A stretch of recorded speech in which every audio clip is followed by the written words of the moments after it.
Hello, and welcome to the next episode of the StatBid Ecommerce Workshop series. I'm Roy with StatBid, and our guest today is Kristin Carpenter, the CEO and founder of Verde Brand Communications and host of the Channel Mastery podcast, which I highly recommend as well. So thanks so much for being here, Kristin. Oh, it's awesome to be here, Roy, and everybody check out Roy's episode on Channel Mastery. We'll put it in the show notes links because he really did connect a lot of the dots, and I think there will be a lot more value even from what I'm going to add here today. So really happy to be here. Great idea to the StatBid team. So thank you so much again for putting this together. And I want to just give a quick introduction. My name is, as Roy said, is Kristin Carpenter, and Verde celebrates our 20-year anniversary this year in 2021. It's awesome that we survived 2020, let alone that we have an anniversary this year. And my team and I have been working with specialty brands in the active outdoor lifestyle market for 2 decades, probably 250 plus brands in that time. But as all of us know here, in terms of whatever facet of digital marketing we're in, everything keeps changing, but it is extremely beneficial to have that fluency around specialty brands and the specialty brand consumer. We're going to dive into that today in terms of how to reach and engage and convert them with PR, obviously part of your marketing mix. PR and marketing have evolved so much, even in just the first 6 months of this year, let alone the last couple of years. So my career started as a journalist. So everything Verde does is really strongly linked with brand storytelling. And we're going to talk a lot about that emotional engagement today and tactics and strategies to do that digitally. But really, we're very, very passionate at Verde about helping our specialty brands identify their stories, their target consumers, the best channels to put engaging and nurturing stories on, and really building their brand and really continuing to navigate the way that the channel mix is changing. It really is no more set and forget. Not that that was ever part of what we did before, but I think as brands grow and they build processes and systems in place, like COVID really blew those out of the water. And I think that we're all a lot more agile and effective in what we're doing right now because we've all had to become a lot more consumer centric in the past 18 months.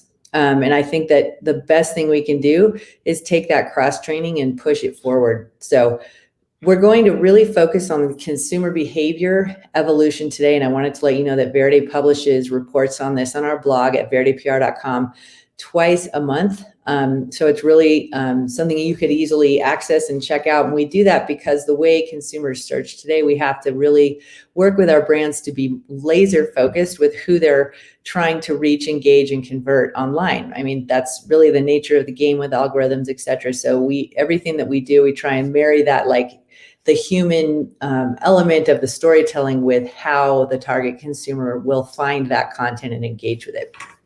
And public relations really had some major shifts happen over 2020, and it continues to shift as we go into 2021. So next slide, please. I think I kind of talked about Verde, but just to let you guys know that that's basically what we're doing over here at Verde. It's verdepr.com. I have a team of 20 practitioners, and we do a number of different services all aligned to what our specialty brands need. So that includes public relations, social media, branding, events, email marketing, and a few more. We have a couple things we're going to be launching in August and September. Again, we create what our clients need to reach, engage, convert, enroll their target consumer. Slide 4, please. In the interest of the consumer trends one, I may have gotten ahead of you. I am managing the deck, so any inconsistencies are totally on me for this one. But slide 4 is there. Consumer trends. Perfect. Okay. Thank you. Sorry about that. I'll switch to decaf over here. So I thought it would be best for us to kind of start right there with consumer trends. Our next report comes out on Monday of next week. So I'm giving you a little bit of a sneak peek. Oh, cool. Yeah. And with summer now being in full swing as of Sunday, Father's Day, so 2 days in, right? Outdoor recreation in our world obviously blew up last year, and it continues to be on the rise. And it's I think that pet, consumer electronics, like anything that enabled people to connect with each other emotionally, and with, caretaking themselves through the massive life shifts that the pandemic caused, really is what we don't anticipate. People are just going to drop those things and go back to their old lives. I mean, they may incorporate some facets of the new and some facets of the old, but ultimately, like, a big part of our opportunity today at Verde and in marketing is helping our clients we call it catch and collect the newcomers. So we want to basically, the newcomer who expressed an interest or maybe fell back in love with what they, cycling or outdoor, etc. We really want to enable them to feel welcome and nurture them and have them grow into an enthusiast again. And that's a huge, huge opportunity. And so we're watching consumer trends in a different way this year. Ultimately, we're trying to really bring a broader lens, but also continue to bridge that and keep it super relevant to what our quote passion industries, which is like anything that a consumer does in their free time or that really helps their self-identification. Those are the things that we're talking about. And over the course of COVID and this pandemic, people really reached for those because they really needed to, I think, just tightly align with their identities and be able to find people online to connect with. And that's not going to go away. They may, again, go back to some of the things they did pre-pandemic, but we definitely see that what got them through the pandemic, that emotional connection, brands, that is theirs to keep right now if they really work hard to keep their visibility high and make sure that they're really personalizing how they're, nurturing and bringing people through the consumer research and decision journey and community building. And we're going to get into that in the slides here today. So we're seeing 3 core trends just as we go into the end of June. And again, these are continuing to evolve, but I wanted to really point out these 3 because they really do encase kind of where we are right now in the middle of year 2021. I want to just sort of put a caveat out there, and it's something that we need as marketers. We absolutely cannot hold on to these as if they're like, okay, this is what I'm going to build my mid-year strategy around. It's really just something that we have to kind of keep in mind and continue to watch and focus on because it helps us be closer to our consumer. And that's ultimately the goal here. Is a lot of our brands that we've worked with for so long, whether they were direct first brands or whether they were, came up from the wholesale side or maybe a mix of both, they really found that like whatever their original bulk channel was in terms of sales and distribution changed during COVID. And it was changing prior to that, but COVID truly was a great accelerator and really forced a lot of people online. So the trends that I'm about to share, and you're welcome to go to slide 5, 3 critical trends. These are really, I think, something to look at really critically right now. But as you're looking at these and adjusting in your mind what you have in terms of your strategy going forward, the important thing is to consider the framework through which you're making those changes. And what I mean by that is these are 3 trends. There will be 3 more trends next month, potentially, and maybe even more trends after that. So it's important to continually have a way to be nimble and change that mix and be able to report to your peers, like, here's why I'm doing this, and show them the changes as soon as you can see them. That will show how your brand's consumer is engaging with your content or your products. So that's when I go into these trends, it's not so much like drop everything and change it for these trends. It's more like, here are 3 trends. Is your marketing mix and your messaging and everything stacking up to that? And if it isn't, coming up with a way to, be agile, make shifts, and always be communicating what consumers are doing with your content or how they're buying or enrolling with your brand, so that your peers in your company can understand why you're doing what you're doing and changing so much. Because ultimately, the kiss of death is stagnation. We learned that last year. Okay, so the 3 critical trends that I wanted to point out to you, they really came we pull from many, many reports and we try and make them relevant to our specialty brands every single week. But these specific trends came from NPD. And again, we really like them because they just embodied great, broad trends that we all need to be thinking about. And I know there are people from different markets in here, so I didn't want to keep it too outdoor specific. but you can consider, like anything I'm sharing, more enthusiast market instead of broad market. Some of it'll be really adjacent. For example, we have some overlapping clients that are in your niche, but the ones that seem to behave similarly that are adjacent for us, for example, are in home crafts. They followed a similar trend to the outdoor things that we could see, which is obviously a smaller slice, and also team sports, which are a neighboring niche as well. Absolutely. Okay, so the first trend is that there are literally millions more remote and hybrid workers today. And many of us today might be sitting at home. I actually, I'm on vacation this week, happy to do this webinar, and I know Roy is as well. But we're in Park City. I was driving up through Salt Lake, and I saw one of those like freeway signs that said like, hey, air quality is going to be terrible tomorrow. Consider commuting, or, working from home rather. And I was like, well, isn't that interesting? I mean, I kind of was thinking that people were still doing that, but basically they're encouraging people to work from home to improve air quality. But my point is there's a huge shift happening. You are probably living through this yourself. And keep in mind, everything that I'm sharing, you're a consumer, right? So you also can kind of look at it through the lens of your friends and family and yourself on these trends. So what does that mean for us as digital marketers? With less commuting and more free time, recreational pursuits will continue to be strong. So as we saw with outdoor recreation, with fitness, home fitness, with pet, these are things that are going to remain in people's lives because they really did enjoy. Cooking is another one, crafts, as Roy was saying. They really enjoyed like reconnecting with their home body selves, but they also still have the need to connect with people. So that's why the self-identification is so important through what we're talking about today. So looking at, this trend, tech and productivity solutions obviously will be in higher demand.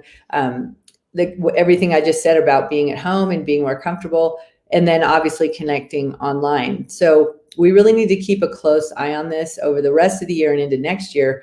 I mean, we've even seen major tech companies basically, either greatly, make their campuses smaller or just enable people to work from home if they want to. So that's a really important one, because ultimately everybody at home is more tethered to their browsers, and they're probably able to like do more online research or connect with their online community and still get a lot of work done. The commute's not there, so I'm not at all saying, that. But my point is 2020 was all about I am online on every device I can be, as much as I can be, to get my connection. And the hybrid and remote workers is only going to, I think, strengthen that. And then the second trend is back to school or return to school timeframes and changes are continuing to happen.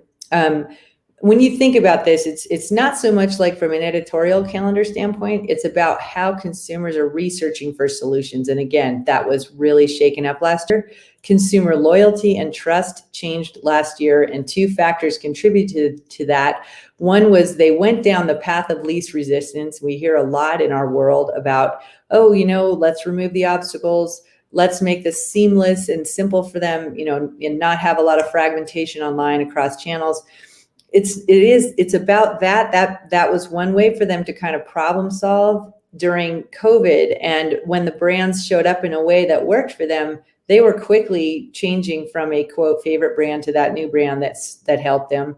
The other thing that was really important was ethical alignment with brands, which again, we'll get into with the brand storytelling and messaging, and the back to school and return to school timeframes. As a parent myself of a high school person, she is really going into our sophomore year, but it has been a very difficult time. There's been all kinds of online resources I've looked at, but the time frame around her experience in school is completely not what it used to be. So just keep in mind that those are really important things that people would hop online and utilize online resources for. Those things are changing. And a lot of it's gone online in terms of like enrollment and different things that they need to do. That's not going to change. And so ultimately, it also rolls over to consumer spending around school. And the NPD article, which Roy will share a link to in the captions here below, the NPD article reports a boost in school spending in early March, which is sort of a strange time. But that's really tied to when schools were reopening. So students may have been like doing at-home learning, but they weren't basically their parents weren't spending money at the times they normally did. Or a weird opportunity for a combined Easter and back to school promo. Exactly.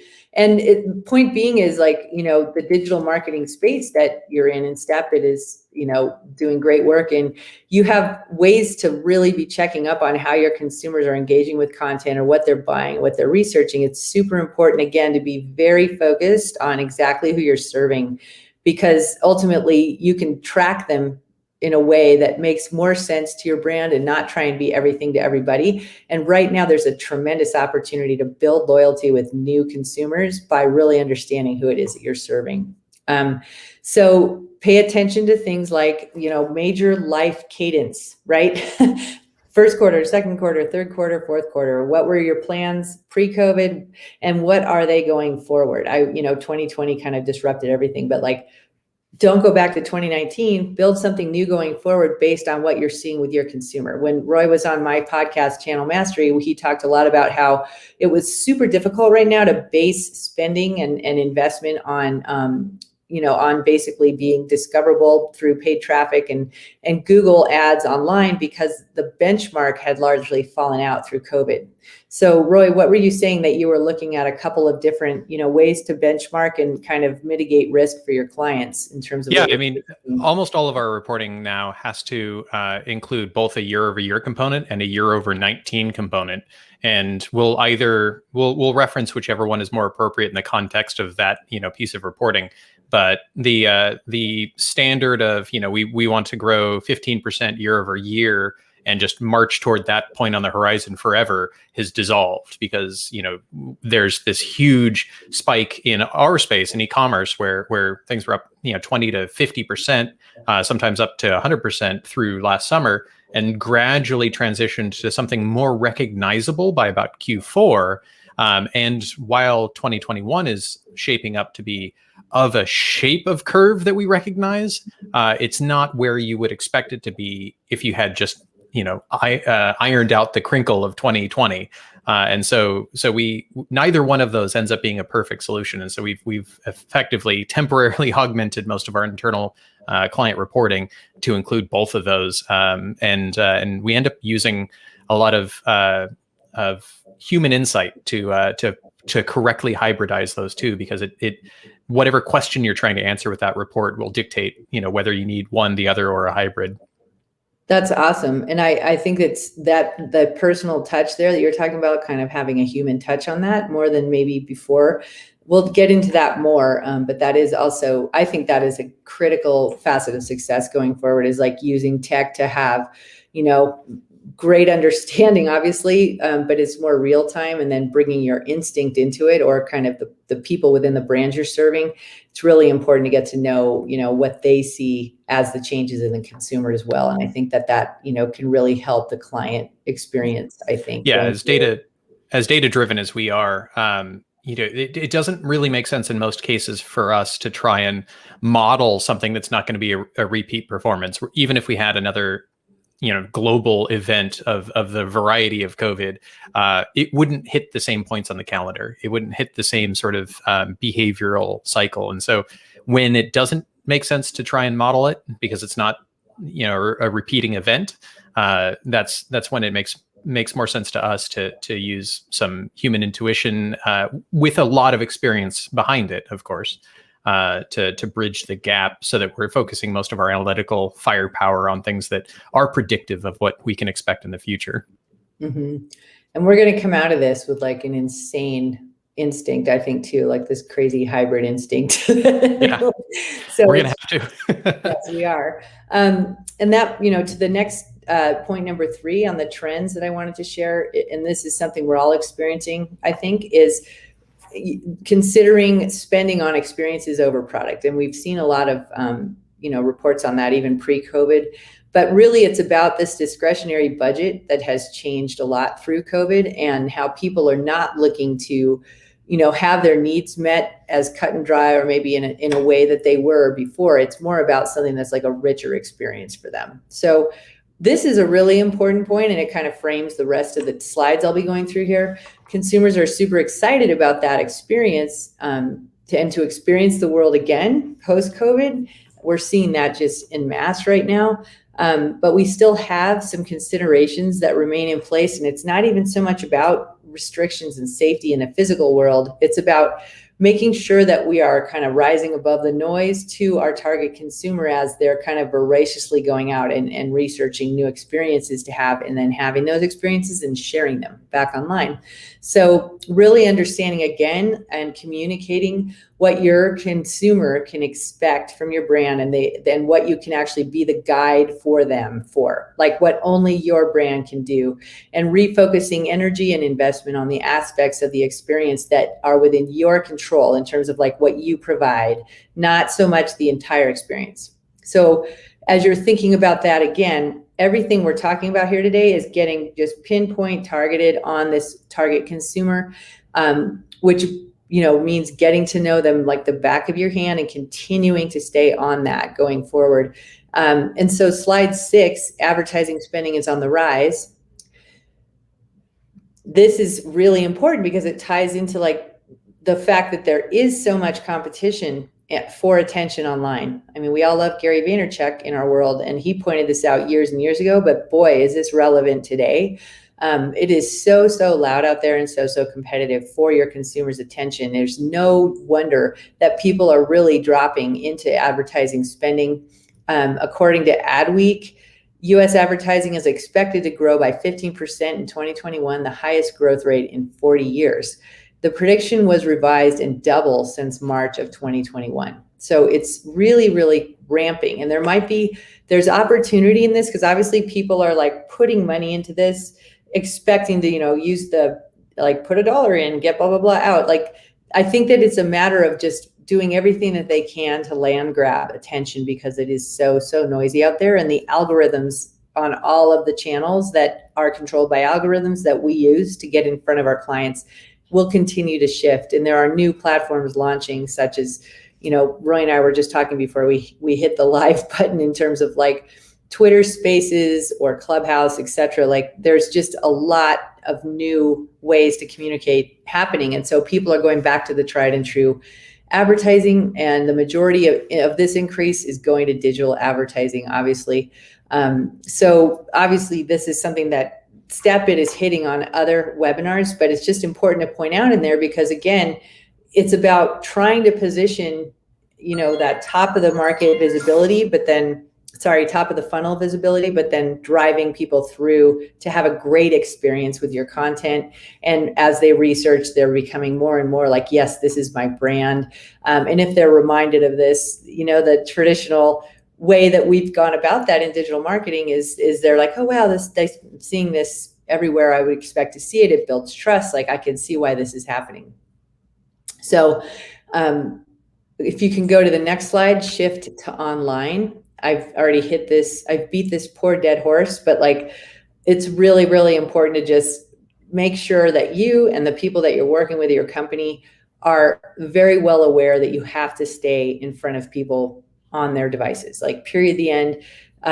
Consumers like online shopping. That is definitely something that accelerated through COVID. And in my world, like with a lot of our wholesale driven brands, this is something a lot of the sales leaders within those brands were kind of like hoping wouldn't stick after COVID, because they've really built their entire forecast, how they build product, everything on what retailers, brick and mortar retailers or online retailers are buying and pre-ordering. So like the whole cycle has been changed.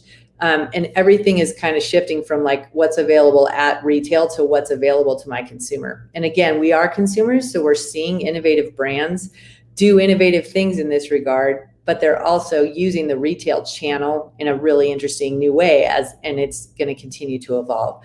But that online part of the journey is there no matter what.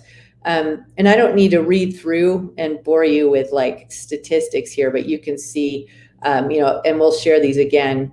It's a pretty small sample of 300 consumers, but I mean, 35% of consumers plan to continue to shop almost completely online. Most of that is from convenience, or maybe they discovered a brand they like to support or really feel like they're emotionally tied to. But again, I just would really, keep in mind, this is not going anywhere. And it's actually a really good thing for us. We just have to keep on our game and keep improving at what we do by keep on getting to know our consumers.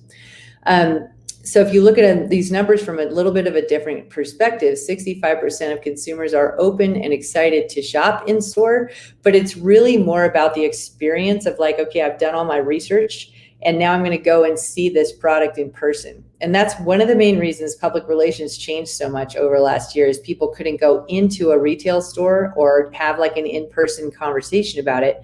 They weren't necessarily trusting the news because of the political climate. That's not a blanket statement. That's just one factor that went into it. But then also, consumers were needing purchase validation. And so the editorial or, any placements that we were able to earn for our clients through that time were really valuable through that search cycle. And they started to really re-engage in a way that it was kind of like the last little thing that got them over the barrier to buy. And we will be sharing an article from HubSpot that captures 5 things brick and mortar retailers can do pretty easily to reach shoppers in a digital way. So that'll be there as well. It's just a great read. I think they do some great content. So we're going to add that in as well. But, we don't really need to go into detail with this crowd because I know you all are very on top of it. But point being is your clients, you may see things that you think are quite obvious to them and it may not be. But anything you could do to build trust and consistency across their digital channels is going to help them retain and grow and build that trust.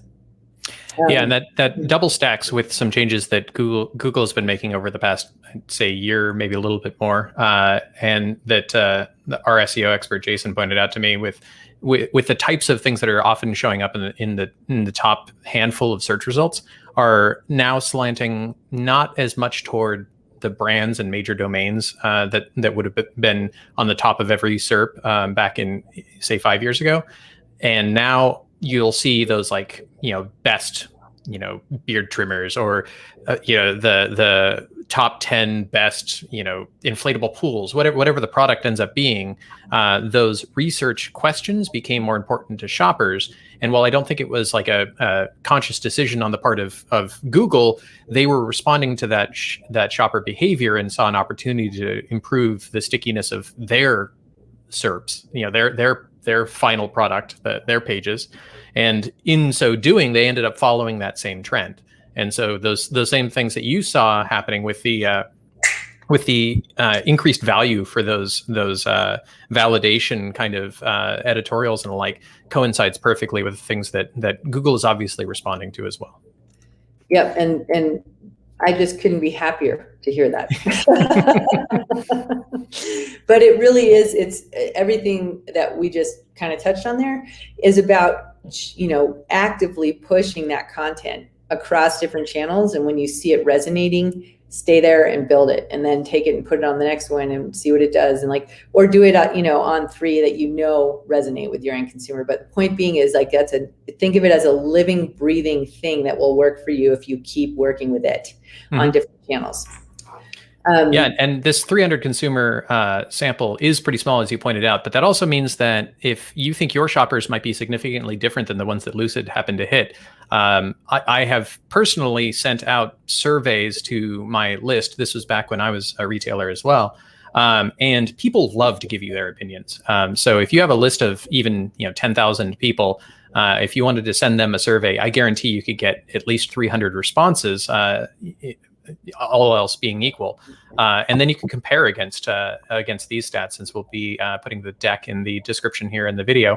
But by all means, you can get a bead on exactly what your consumers are doing, and then you can ask additional questions as well. But I think that's something that marketers don't always think to do when they have that email list, and it is often very enlightening. I'm so glad that you brought that up, because just as we were talking about like valuable content, like an editorial placement, the valuable insights that you're gaining from doing that, and also your people will feel almost like a little bit of an inside line or a VIP status if you do this the right way with them. And it actually increases their loyalty and trust with you when you're asking them what they want to see from your brand. Right. And I just am so glad that you brought that up. So thank you for doing that. And, the more, sometimes if you're new at this, it's great to like go to say 5 or 10 people that are on, maybe they're on your house list, but you see them and they're engaging with your content. Like they're kind of the people who are most engaged with your brand. Start there and then build from there. But like, they're also going to give you kind of a line of sight because they care on the good and the bad. So it's really important to get both. And I think building some kind of consumer outreach or, information gathering tool monthly or at least quarterly is important going forward. Would you agree? Yeah, I long ago learned that while I am a consumer, I am not my customers. And so every time, whether it was a survey or an A/B test, I quickly learned that I need to ask more questions, either of the data or the shoppers themselves, because they are not just thousands and thousands of Roys. They are a completely distinct and individually distinct group, and the only way to know what to expect from them is to either measure it or ask. Right, and that's exactly right. You don't want to make assumptions. Yep. So going into, once you know who this person is, you're interfacing with them, and you're being super responsive with them on your channels, you want to keep humanizing your brand through storytelling. And actually, another thing Roy shared right before we hit the live button is he was talking about a former, position that he held where he was, having a challenging debate with his peers about like, should the email come from the company or from a person or whatever. Like, and the point of this in sharing this analogy is the more personalized and the more like person to person, one-to-one you can make your marketing, the better. We always are trying to push to have a person instead of a brand whenever it's most appropriate, of course. But like that, when I'm opening an email from a person, it feels a lot more like something I want to see today. It doesn't have to be perfect. It just is like, I'd rather hear from a person than a bot or a company. And it really makes me feel like, oh, wow, that they care. They're actually emailing me, even if it's just like a tiny little detail. It's important. And so I wanted to just share a little bit of like, okay, great. Well, how does storytelling work in this post-COVID world? I mean, I'm kind of getting ahead of myself. I realize we're not totally post-COVID, but we're moving through it, I think, in a good direction. You have to keep contextually, like, where are they? What have they just gone through? And because you're going to be studying them, like, how have their habits changed? What are their channels today that's going to continue to change? What's resonating with them? But this kind of drops down to the foundation of your marketing, and ultimately your PR pitching and different things that you're putting out there should always be holding some of these foundational components of your brand. Why would I choose your brand over these 5 other things that do the same thing? Because your story appeals to me. I'm emotionally connected to it. And that's sort of like the great, okay, how in God's name do I do that, right? It's messaging, positioning, brand storytelling, but it's really knowing exactly who you're serving, okay? Yeah. And where they're finding your content. It's super important to do that, but this is truly how you will create that emotional connection and that deeper trust that everybody wants. It's, we can all get together and build a brand, build a product, do a launch, etc. But the true traction is built through brand storytelling and that emotional connection. Were you going to say something, Roy? I was just seeing some little bit of comments, but they were more commentary at this point. But Okay. yeah, there was one point that did come to mind, which was it was very easy if you were one of the brands that could maintain your logistics and fulfillment pipeline. It was very easy to sort of mentally take credit for the boost in total volume. But ultimately, it came down to, in a lot of cases for those types of products, that site might be the only place that people can get those types of products or solve those problems. And the difference between being the only option and being the best option is the difference between 2020 and 2021, because you're no longer the only option. And all the things that you're describing are critical to differentiating yourself as being the best option now that you can't rely on being the only. I think that's an exceptional point. And oftentimes in the product world, whether it's a tech or a physical product, we work tirelessly to make the product special. But in today's day, you're not going to be able to reach and engage a consumer by having the best product, as sad as that is. I mean, Amazon shows us that every day with their marketplace only brands, and like how people are engaging with brands on Amazon. Those brands do it really, really well. If you pop off of that channel you will see in your owned media or different places that your brand is appearing online. It's a very different consumer if it's a passion driven type of self-identification that you're going after with what your brand and product are fulfilling. So again, in my world, product is king and always has been, but really what resonates is the brand storytelling. And keep in mind that ethical alignment is a big part of that brand storytelling today. So if you haven't revisited with your internal team, like what your cause is, what you stand for, and have that reflected in your own media, like your mission, vision, values, that's super important to do. And it was even pre-COVID, but it's even more so now because people are looking to their favorite brands to create the change that they want to see in the world because they aren't seeing it from the institutions they used to trust. So it's really, really important. If you have something that you built pre-COVID on messaging, positioning, and brand storytelling for your brand or even your consumer profile, it's time to revisit that.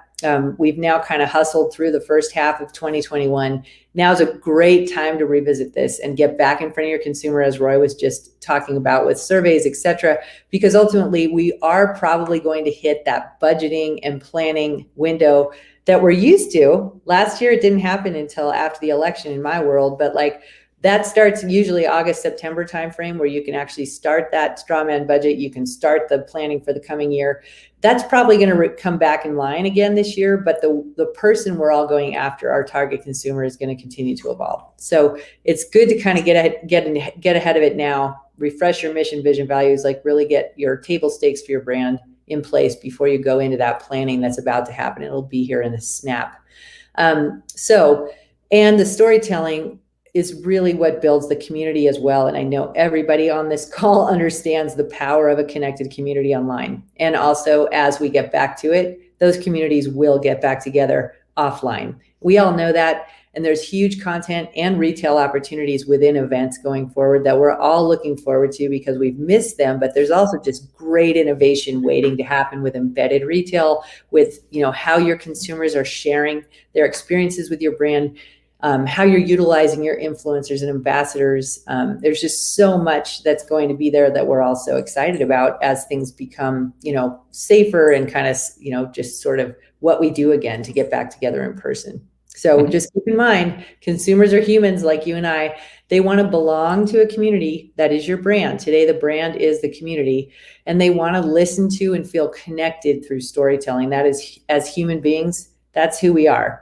And do that ethically and responsibly, and you'll have a consumer for a long time. You'll be serving them, and the reciprocity will be they'll be wanting to bring more of their favorite people into their brand experience. They'll vote with their dollars, et cetera. So that reciprocity really isn't just that in-person connection or, maybe oh, wow, I've discovered this online, this direct first brand online. People now, you've seen this even pre-COVID, they want to go into a retail environment or at an event to engage with the other people that also love that brand.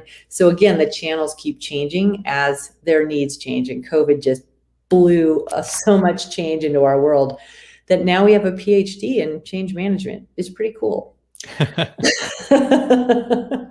just know your consumer, no matter what they're doing, they want to see it rather than read it 9 out of 10 times. Would you agree, Roy? Yeah, as somebody who natively prefers writing as my communication method, I've definitely found that it's convenient that I'm also an extrovert that likes talking to people, because even the format of this show is a reaction to what we saw people wanting to consume. Absolutely. Yep. And just keep in mind, we have a very special responsibility as digital marketers coming out of COVID, because we can really help people identify and feel connected. And it's actually really important mentally to them to have that. But keep in mind, they won't just consume one piece of content and fall in love with your brand. They want to date you for a while, and then they will, do something to go deeper with you. So we look at it as they're not going to marry you on the first piece of content. You have to actually date them and woo them forever, basically, through your content, and discovering the channels and the way they like to see that, and how the story of your brand is resonating, and making sure there's transparency in your cause, et cetera. You're going to have a great time, I think, going into this, kind of coming out of COVID and the post-COVID consumer. I really think that this is just the dawn of an incredible age for digital marketing. So, anything that you would need from us in terms of following up on this with brand storytelling and how to do that digitally, and the importance of editorial placements or, earned media placements or placed content for your brand is so, so important to have a mix of that so that your consumer can really discover your brand and your brand storytelling on the channel they prefer. Because that's really like, hey, why aren't they there? That's the first trust ding you might get. We don't want any trust dings. We want to have everything consistent across the channels they expect us to be on. And we want to be super active on those channels. So don't try and be on all of them. Be on the ones that are resonating with them now, and continue to check back with them and make sure you know what those channels are. And always, always, always put your most human foot forward. We love Mark Schaefer over here at Verde.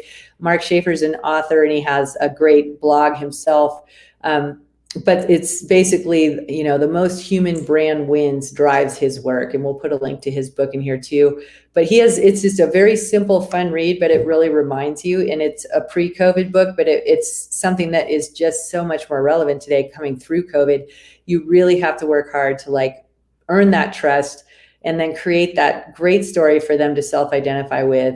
And once they're there, they will give you great reciprocity by wanting to share your message and bring more people into their experience. And the last thing I wanted to show you, which we'll make available, is the shopper decision journey.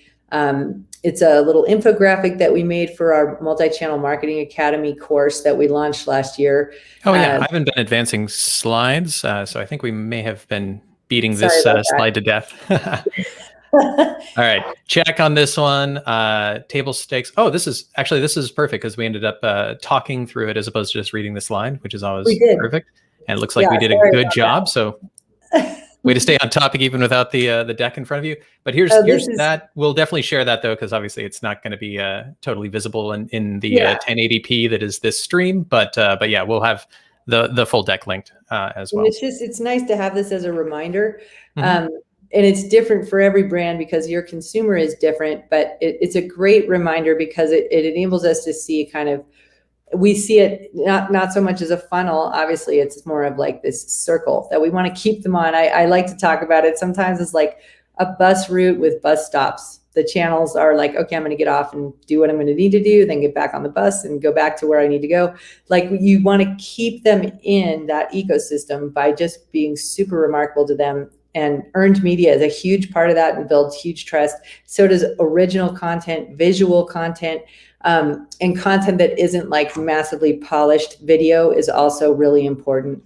So I just really I feel like we're at the dawn of a new era in terms of showing up as who we really are, what we care about, and really engaging with people one-to-one instead of one-to-many. That's really the beauty of it all. And figuring out those trust levers, and PR is thankfully rising to the top as a major trust lever today, not only in terms of visibility, but also trust building, is just a really important part of this whole ecosystem. So yeah, as somebody from the paid side of the media ecosystem, we definitely find that the more concurrent efforts are pushing in the same direction. If a client has a good earned presence, all the paid stuff gets easier as well. And so it's important to remember that these things all overlap with one another, and the halo effects are massive. So even though I'm in a different part of the map, I absolutely agree based on my observations. Yeah, it's really a special time right now, and we're having a lot of fun helping our clients kind of just, I think capitalize is a bad word, but at the same time, let's be honest, you've heard the adage, and so have I, you don't want to waste a good crisis, right? And never has that been more true than today, because we are that consumer that everybody just went through a massive shift. I mean, I was talking to my daughter yesterday, a year ago at this time, we wouldn't have been able to do this trip. And we're just so grateful and stoked that we're out doing it again. And we're looking at it through a renewed lens. And we really took time to plan it in a way that would maximize our time. And it just was a different mindset, and everybody has that. So get to know who your consumer is and how they've changed, and really give them everything to have a remarkable experience on, through the lens that only your brand can provide, and on the channels that are best for them. And you're going to really knock it out of the park this year. Yeah, the it's true for both the way that we're spending our time, especially you and I today, both of us being on vacation. But the things that we used to take for granted are now things that we have to appreciate because we didn't have access to them for, the better part of a year and a half. And in a lot of places, may still not. But just like we are now appreciating things that might have been taken for granted before, the same is true for our shoppers, especially within e-commerce, as we see not necessarily the demand waning, but just the tide going back out. And just because the tide's going out doesn't mean the ocean's going to drain, to stretch my metaphor to a breaking point. But it's, you can't assume that the things that worked in 2020 are going to work in 2021, nor can you assume that the things that worked in 2019 will. And so as long as you're looking at these, you've got your bus route metaphor. I'm always looking for flywheels where the first lap somehow accelerates the second lap. That's how I break out of the stereotypical funnel mentality. And what at each touch point is going to give that customer a little boost that gets them to the next stop. And as soon as you can get that full loop, that's when you start getting those non-linear responses from your efforts. If we have just one more minute, I'd love to share one thing that Sure. really kind of brought this to light for me. So one of our fantastic clients is Lifetime, and we handle their events on dirt events, so running and cycling. So like the Leadville, we also do Unbound Gravel, which used to be Dirty Kansas, and like 12 other, iconic running and bike events at Verde. It's such a fun account to work on, and there's such a great team. But we just launched Unbound Gravel, which is literally the World Series of gravel bike racing, right? And that may sound like the tallest midget in the room, but in cycling, it's a big deal, right? And we were like literally the first event out of the gate. Right. There was another one in Texas that a bunch of the pros went to, a bunch of content came out of it. It was like 2 weeks before ours. It was a great event as well. But like people were like, okay, is this really happening? Should I go? Like a lot of our media decided not to go because things came back online so quickly. And we pivoted and provided something for them and just created a brand storytelling vehicle for the media that weren't coming to this event. But we also had a number of media there, and the athletes and ambassadors and just the journeyman and journeywoman riders participating in Unbound Gravel created a huge amount of content. Like it was leading into the event, at the event, and we also had the first live coverage. And the fans were starved for it by that point too. And they literally, some people watched like a 7-hour live stream on this. It was insane. And believe me, there were bugs in this live stream, but people were just glued to their screens. And then we're still seeing incredible content coming out of that. And it's been, we're going on 3 weeks. It's crazy. So people have a huge appetite. They got back together, but then the people in the community who weren't together wanted to be part of it, and they just consumed everything they could find before, during, and after online. And it really strengthened it. We were so grateful because we had to rebrand it this year. It essentially was a new event in a lot of ways, but in the same location. People were really like going into it. They're like, is it going to be the same? Is it going to be kind of the heart and soul of this community like it always has been? And it really set this brand new precedent. But being on top of what was created out of it and continuing to repurpose that and optimize that content across different channels has been really important to kind of keep that tide going and keep it growing. And now we're going into multiple other events, and we're like, wow, it's game on, So I wanted to just share that as well, because I've never quite seen anything like that. Yeah, a live event like that must have been a fantastic draw for especially people who would have gone to a local event themselves. I have friends who are suddenly got into things like watching the World Series of disc golf, which is a fascinating sport, but the consistency of that consumption went up. Watching old golf masters and sort of binging those like I would through a sci-fi show, and it's like, that is an interesting behavior. That's exactly the kind of high attention point with relatively little competition, just because the people who can adapt to that changing behavior first are going to have, early actor advantage. And so Verde was well positioned for that one, for example. Yeah. And the other thing I just want to say is, like, as the men, like the two men who won the pro division, were kind of racing each other to come to the line. Like they crossed in a sprint after like this 200-mile gravel race, believe it or not. But then like positions 3 and 4 were coming in, and everybody's glued to the live stream to watch this.